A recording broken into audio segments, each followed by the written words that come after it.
கிறிஸ்துவுக்குள் பிரியமானவர்களே, இந்த நாளுக்கான மாலை நேரம்னா அப்போஸ்தலனாகிய பவுல் ரோமருக்கு எழுதின நிருபம் 1 அதிகாரம் 32வது வசனம். ரோமர் 1:32, ரோமன்ஸ் 1:32.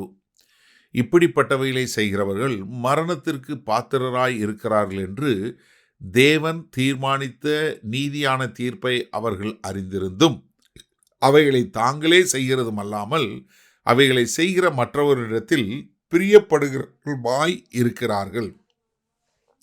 இப்போ மொத்தமாக 23 காரியம் சொல்லிட்டார்.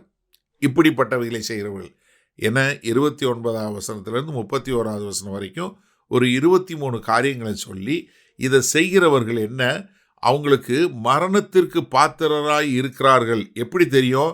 தேவன் நீதியாய் நியமித்த நியாய தீர்ப்பை அவர்கள் அறிந்திருக்கிறாங்க. எப்படி?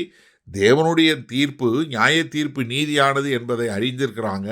இப்படிப்பட்ட பாவங்களை செய்கிறவங்க மரணத்தை அடைவாங்க, பாதாளம் போய் சேர்வார்கள் என்று தெரிஞ்சாலும் அதை செய்யக்கூடிய மக்களாக இருக்கிறார்கள். 50வது சங்கீதத்தில் பார்த்தீங்கன்னா 18வது வசனத்தில் பாருங்கள், நீ திருடனை காணும்போது அவனோட ஒருமித்து போகிறவரை விபசாரரோட உனக்கு பங்குண்டு. உன் வாயை பொல்லாப்புக்கு திறப்புகிறாய், உன் நாவு கற்பனையை பிணைக்கிறது. நீ உட்கார்ந்து உன் சகோதரனுக்கு விரோதமாய் பேசி உன் தாயின் மகனுக்கு அவதூறு உண்டாக்குகிறாய். இவைகளை செய்யும்போது நான் மௌனமாய் இருந்தேன். உன்னை போல் நானும் இருப்பேன் என்று நினைவு கொண்டாய். ஆனாலும் நான் உன்னை கடிந்து கொண்டு அவைகளை உன் கண்களுக்கு முன்பாக ஒவ்வொன்றாக நிறுத்துவேன். என்ன கர்த்தர் என்ன சொல்றாரு? இதை செய்கிறவன எல்லாரையும். அதே மாதிரி ஓசியா தீர்க்கதரிசி 7வது அதிகாரம் 3வது வசனம் சொல்லும்போது, ராஜாவை தங்கள் பொல்லாப்பினாலும் அதிபதிகளை தங்கள் பொய்களினாலும் சந்தோஷப்படுத்துகிறார்கள். இப்போ இவங்களுக்கு தெரியுது இது தவறு என்று. இது செஞ்சா என்ன, தேவனுடைய நீதியான நியாய தீர்ப்பு என்னை மரணத்தில் கொண்டு போகும்னு தெரியும். அது தெரிஞ்சிருந்தோம் அவங்க அதை செய்கிறாங்க. இவர்கள் தெரிந்தே பாவம் பண்ணுகிறவர்கள். அது மாத்திரமல்ல, இப்படி பாவம் பண்ணுறவங்க கூட பிரியமாக இருக்கிறாங்க. ரோமர் 2வது அதிகாரம் 2வது வசனத்தில், இப்படிப்பட்டவைகளை செய்கிறவர்களுக்கு தேவனுடைய நியாய தீர்ப்பு சத்தியத்தின்படியே இருக்கிறது என்று அறிந்திருக்கிறோம். அது என்ன? ரோமர் 6வது அதிகாரம் 21வது வசனத்தில் சொல்லும்போது, இப்பொழுது உங்களுக்கு வெட்கமாக தோன்றுகிற காரியங்களினாலே அக்காலத்துக்கு உங்களுக்கு என்ன பலன் கிடைத்தது? அவைகளின் முடிவு மரணமே. என்ன ரொம்ப தெளிவாக அழகாக சொல்லி கொடுக்குறாரு. என்ன இது? இப்படி செய்கிற எல்லாருக்குமே என்ன தெரியும்? அவர்களுக்கு எல்லாருக்கும் என்ன தெரியும்? இது தேவனை விட்டு என்னை பிரித்து விடும், எனக்கு இறுதியில் கிடைக்க போவது மரணம் அது என்று தெரிஞ்சும் அவங்க என்ன பண்ணுறாங்க? அதை செய்கிறாங்க. அது மாத்திரமல்ல, அதை செய்யக்கூடிய மக்களை தங்களோடு சேர்த்து கொண்டு அவங்க கூட பிரியமுள்ளவங்களாக இருக்கிறாங்க.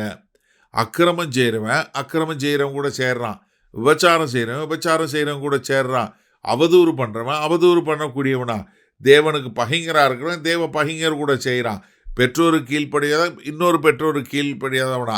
அப்போ என்ன, அவர்கள் எல்லாம் தங்களுக்கு இதே மாதிரி காரியங்களை செய்கிறவங்க மேலே பிரியமாய் இருக்கிறார்கள். சரி, இதனால் இந்த வசனத்தை நம்ம எப்படி எடுத்துக்கொள்வது? ரொம்ப மிக தெளிவான ஒரு காரியம். நீங்கள் கிறிஸ்தவன்னா நீங்கள் யார் கூட நடக்கிறீங்க அப்படிங்கிறது முக்கியம். ஏன்னா உங்களுடைய நடக்கை என்ன இருக்கும், நீங்கள் யார் கூட நடக்கிறீங்களோ அதை போல தான் இருக்கும். ஏன்னா ஒரு அருமையான பழமொழி சொல்லுவாங்க இல்லையா, உன் நண்பர்கள் யாருன்னு சொல்லி நீ யாருன்னு நான் சொல்கிறேன். என்ன காரணம்? உன் நண்பன்லாம் எப்படிப்பட்டவன்றதை வச்சு நீ எப்படிப்பட்டவனாக இருப்பேன்னு சொல்ல முடியும். ஏன்னா நீங்கள் எப்படிப்பட்டவங்களை சேருவீங்க? உங்களுக்கு ஒத்தவங்களோட தான் சேருவீங்க. அப்போ உங்களுக்கு என்ன தெரியணும், நீங்கள் யார் கூட இருக்கிறீங்க அப்படிங்கிறது அவங்க கூட இருக்கிறவங்களுடைய செய்யும் உங்கள் செய்யாக மாறும்.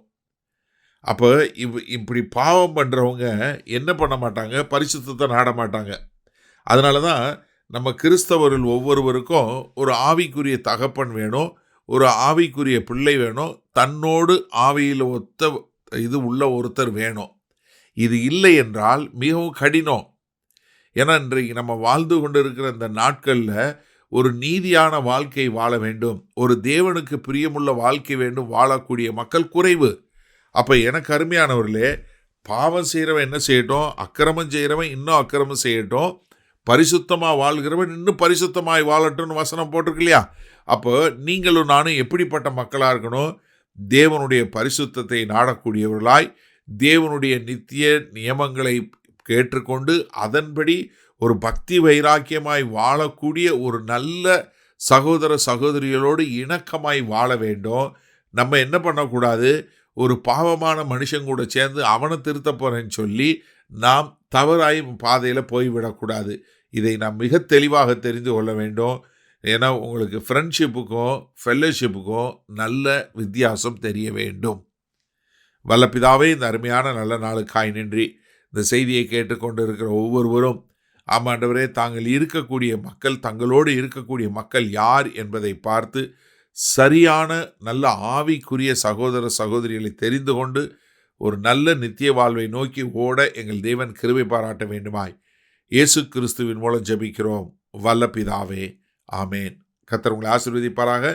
நாம் நாளை காலை தினசரி தியானத்தை சந்திப்போம். Good night.